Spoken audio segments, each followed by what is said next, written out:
आखिरी शिफ्ट। शहर से काफी दूर पुराने हाईवे के किनारे एक अकेला पेट्रोल पंप था। दिन में यहाँ चहल पहल रहती, मगर रात को सन्नाटा इतना गहरा होता कि अपने दिल की धड़कन भी सुनाई दे। यही था अजय का काम करने की जगह।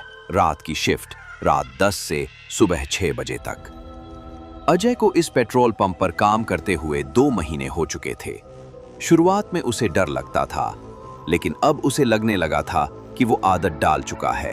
हालांकि एक बात थी जो उसे अब भी बेचैन करती थी, पंप के पीछे वाला पुराना गोदाम।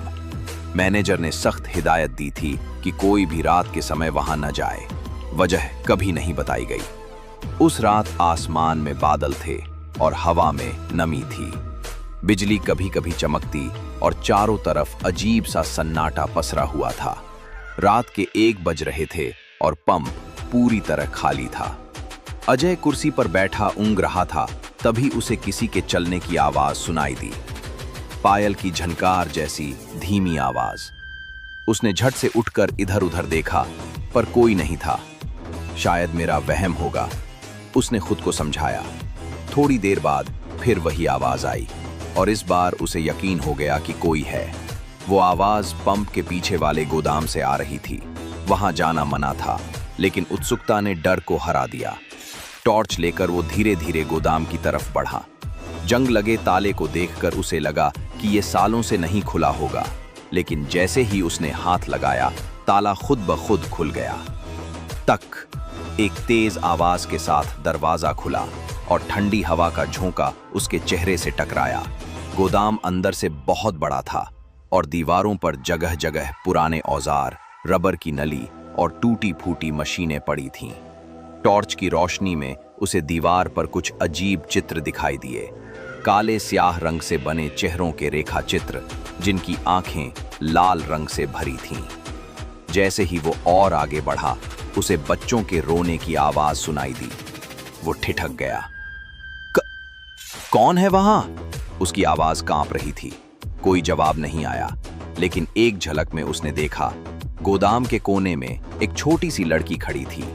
सफेद फटा हुआ फ्रॉक पहने, बाल बिखरे हुए और चेहरा बिल्कुल भावहीन। वो बस उसे घूरे जा रही थी।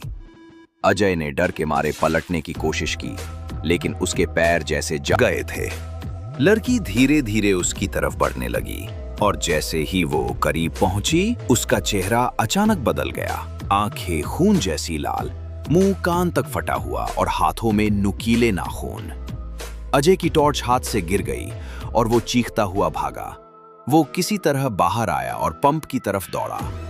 दरवाजा बंद करके अंदर कुर्सी के पीछे छिप गया, सांसें इतनी तेज कि जैसे अभी टूट जाए। सुबह होने में अब भी 4 घंटे बाकी थे। घड़ी की टिक टिक, बिजली की गड़गड़ाहट और उसके दिल की धड़कन, तीनों आवाजें मिलकर एक भयानक संगीत बजा रही थीं। तभी अचानक कैश काउंटर पर रखी घंटी अपने आप बज उठी। ट्रिन ट्रिन ट्रिन। अजय कांपता हुआ उठा और देखा, कोई नहीं था, लेकिन बिलिंग मशीन पर एक पर्ची निकली थी। उस पर लिखा था, तुमने मना किया था फिर भी आए, अब तुम यहीं रहोगे हमेशा के लिए। अजय की चीख गूंजती रही, लेकिन किसी ने नहीं सुनी। सुबह जब नया स्टाफ आया तो पंप पूरी तरह खाली था। अजय का कोई सुराग नहीं मिला। उसकी टॉर्च, चप्पलें और वही पर्ची काउंटर पर पड़ी थी। मैनेजर ने सिर्फ इतना कहा, यह तीसरा लड़का था जो रात की शिफ्ट में गायब हो गया। ऐसी ही कहानी सुन के लिए हमारे चैनल सब्सक्राइब करें।